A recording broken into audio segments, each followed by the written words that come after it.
بسم اللہ الرحمن الرحیم۔ تصوف کی اہمیت۔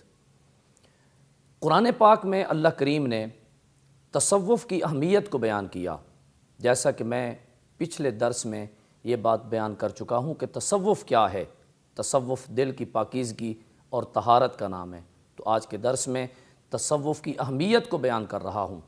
اللہ کریم نے قرآن پاک میں دل کی صفائی اور اس کی ستھرائی کو بیان کیا ہے، اس کی پاکیزگی کو بیان فرمایا ہے۔ خالق کائنات نے ارشاد فرمایا وَلَقَدْ خَلَقْنَا الْإِنسَانَ وَنَعْلَمُ مَا تُوَسْوِسُ بِهِ نَفْسُهُ، ہم نے انسان کو پیدا کیا اور ہم جانتے ہیں جو اس کا نفس ان کے دلوں میں وسوسے ڈالتا ہے۔ وَنَحْنُ أَقْرَبُ إِلَيْهِ مِنْ حَبْلِ الْوَرِيدِ، خالق کائنات نے ارشاد فرمایا اور ہم اس کی شہرگ سے بھی زیادہ قریب ہیں۔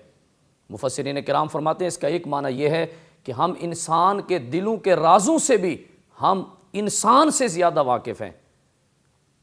انسان جو دل میں سوچتا ہے، جو دل میں راز ہوتے ہیں، اللہ کریم بندے سے زیادہ ان رازوں کو جانتا ہے۔ خالق کائنات نے قرآن پاک میں دوسرے مقام پر ارشاد فرمایا واللہ علیم بذات الصدور، اور اللہ دلوں کے راز جانتا ہے، دلوں کے بھید جانتا ہے۔ اسی لیے ضروری ہے کہ مسلمان بندہ اپنے دل کو پاکیزہ رکھے، اپنے دل کو صاف ستھرا رکھے، نفسانی خواہشات سے، گناہوں سے، برائیوں سے، برے وسوسوں اور برے خیالات سے دلوں کو پاک رکھے۔ اسی کا نام تصوف ہے اور اس کی اہمیت قرآن پاک میں بیان کی گئی۔ اللہ کریم نے ارشاد فرمایا یا ایھا الذین آمنوا اتقوا اللہ وقولوا قولا سدیدا، اے ایمان والو اللہ سے ڈرو، یعنی تقوی اور پرہیزگاری اختیار کرو اور سیدھی بات کرو۔ ڈرنا دل کا کام ہے۔ دل میں خوف خدا ہوتا ہے تو انسان گناہوں سے بچا رہتا ہے۔ دل میں خوف خدا ہو تو انسان گناہوں سے بچتا ہے، ہر قسم کی برائیوں سے بچنے کی کوشش کرتا ہے۔ علامہ اقبال نے اسی لیے کہا، فرماتے ہیں کہ از ہزاراں کعبہ یک دل بہتر است، دل گزر گاہ جلیل اکبر است۔ فرماتے ہیں کہ ہزار کعبوں سے ایک دل بہتر ہے، کیونکہ دل اللہ کی گزرگاہ ہے۔ حدیث پاک میں نبی پاک علیہ الصلوۃ والسلام نے ارشاد فرمایا العروش ثلاثہ، عرش تین ہیں، عرش اولا خانہ کعبہ، قلب المومن عرش اللہ۔ عرش اولا بھی اللہ کا عرش ہے، خانہ کعبہ بھی اللہ کا عرش ہے، مومن کا دل بھی اللہ کا عرش ہے۔ اللہ پاک فرماتا ہے لا یسعنی ارضی ولا سمائی ولکن یسعنی قلب عبدی المؤمن بھی، میں ساتوں زمینوں اور ساتوں آسمانوں میں نہیں سما سکتا، اور اگر سمانا چاہوں تو مومن کے دل میں سما جاتا ہوں۔ دل جب بندہ پاکیزہ رکھتا ہے، دل کو صاف ستھرا رکھتا ہے، تو اس دل میں اللہ کی یاد بستی ہے، اس دل میں اللہ کے محبوب کی محبت وہاں پہ ہوتی ہے۔ جو دل پاک ہو، جو دل صاف ہو، کہتے ہیں نا کہ جب بندہ برتن کو صاف رکھتا ہے تو پھر اس میں پاک چیزیں ڈالی جاتی ہیں، اور جب دل پاک ہوگا تو اس میں اللہ کی یاد وابستہ ہوگی، رسول اللہ کی محبت اس دل میں جلوہ گر ہوگی۔ علامہ اقبال کہتے ہیں دل مردہ دل نہیں ہے، اسے زندہ کر دوبارہ، کہ یہی ہے امتوں کے مرضے کہن کا چارہ۔ وہ فرماتے ہیں کہ مردہ دل کوئی دل نہیں ہوتا، اگر کسی کا دل مردہ ہے تو اسے چاہیے کہ اس دل کو پھر سے زندگی عطا کر دے، پھر سے دل کو زندہ کرے، اور جب دل زندہ ہو جائے گا اسی سے قوموں کی تقدیریں بدلتی ہیں، اسی سے قوموں کی کہ دل زندہ ہوتے ہیں۔ اور فرمایا اپنے من میں ڈوب کر پا جا سراغ زندگی، تو اگر میرا نہیں بنتا نہ بن اپنا تو بن۔ دل بیدار فاروقی، دل بیدار کراری، مس آدم کے حق میں کیمیا ہے دل کی بیداری۔ علامہ اقبال کہتے ہیں کہ جب تیرا دل بیدار ہو جائے گا تو یہ دل فاروق اعظم کا دل ہوگا، یہ دل حیدر کرار کا دل بن جائے گا، اور اسی سے قوموں کو زندگی مل جائے گی۔ نبی اکرم صلی اللہ علیہ وسلم نے ارشاد فرمایا ان اللہ لا ينظر الى صورکم و اموالکم، کہ اللہ نہ تمہاری صورتوں کو دیکھتا ہے اور نہ ہی تمہارے مالوں کو دیکھتا ہے، ولکن ينظر الى قلوبکم و اعمالکم، اور لیکن اللہ وہ تمہارے دلوں کو دیکھتا ہے اور تمہارے اعمال کو دیکھتا ہے۔ معلوم ہوا کہ ہمارے دلوں پر رب ذوالجلال کی نظر ہے۔ خالق کائنات مومنین مسلمانوں کے دلوں کو دیکھتا ہے۔ مسلمان کو چاہیے کہ اپنے دل کو صاف اور ستھرا رکھے۔ جس کا دل صاف ہوتا ہے اسے صوفی کہا جاتا ہے۔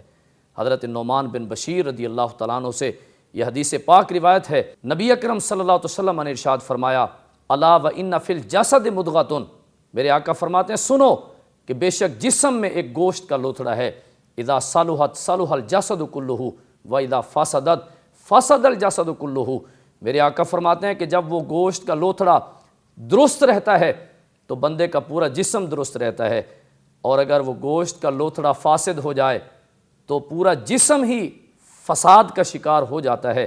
الا وہی القلب، میرے آقا فرماتے ہیں کہ سنو خبردار، بے شک وہ گوشت کا لوتھڑا دل ہے، جب دل بندے کا پاک ہوگا تو پورا جسم ہی پاک ہوگا، اور اگر دل میں فساد اور لالچ اور خواہشات اور وسوسے اور برائیاں پیدا ہو گئیں تو پھر پورا جسم فساد کا شکار ہو جائے گا، برائیوں کا شکار ہو جائے گا۔ نبی پاک علیہ الصلوۃ والسلام نے ایک اور حدیث پاک میں ارشاد فرمایا ثلاثۃ منجیۃ و ثلاثۃ مہلکۃ، تین چیزیں نجات دینے والی ہیں اور تین چیزیں ہلاک کرنے والی ہیں۔ فرمایا جو تین چیزیں نجات دینے والی ہیں ان میں پہلی فتقوی اللہ فی السر والعلانیہ، یعنی اللہ سے ڈرنا ہے ظاہری طور پر بھی اور خفیہ طور پر بھی، یعنی بندہ اگر لوگوں کے ساتھ موجود ہے تب بھی اللہ سے ڈرے، اور اگر خفیہ طور پر الگ تنہائی میں موجود ہے تب بھی وہ اللہ سے ڈرے۔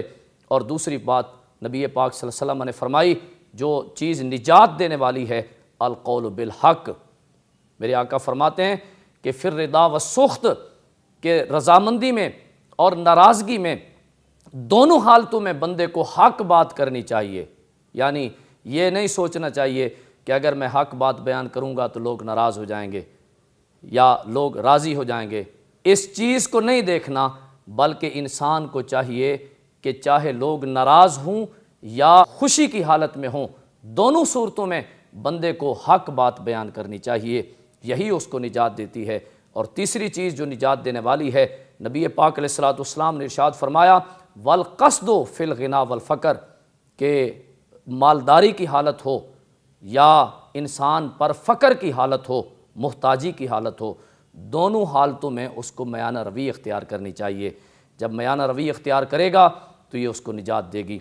اور تین چیزیں جو بندے کو ہلاک کرنے والی ہیں، نبی پاک صلی اللہ علیہ وسلم نے فرمایا فہوان متبعون، وہ خواہشات جس کی پیروی کی جاتی ہے، یعنی انسان کے دل میں جو نفسانی خواہشات پیدا ہوتی ہے، اگر بندہ اس خواہش کے پیچھے چل پڑتا ہے تو یہ چیز اس کو ہلاک کر دے گی۔ اور دوسری میرے کریم آقا صلی اللہ علیہ وسلم نے ارشاد فرمایا وشح مطاعن، میرے آقا فرماتے ہیں کہ دوسری چیز وہ لالچ ہے جس کے پیچھے انسان دوڑتا رہتا ہے، اور تیسری چیز سرکار فرماتے ہیں اعجاب المرء بنفسہ، انسان کا خود پسندی کرنا، یعنی اپنی ذات کو پسند کرنا، خود پسندی بہت بری چیز ہے۔ اور میرے کریم آقا صلی اللہ علیہ وسلم نے اس کے بعد فرمایا وَهِيَ أَشَدُّهُنَّ، اور یہ ان میں سے سب سے زیادہ سخت اور شدید یہی چیز ہے، خود پسندی، کہ انسان جو ہے وہ ہر وقت یہی سوچتا رہے کہ میں کیسا لگ رہا ہوں، میں جو ہے وہ اپنی ذات کو بندہ پسند کرتا رہے، یہ تکبر کی علامت بھی ہے۔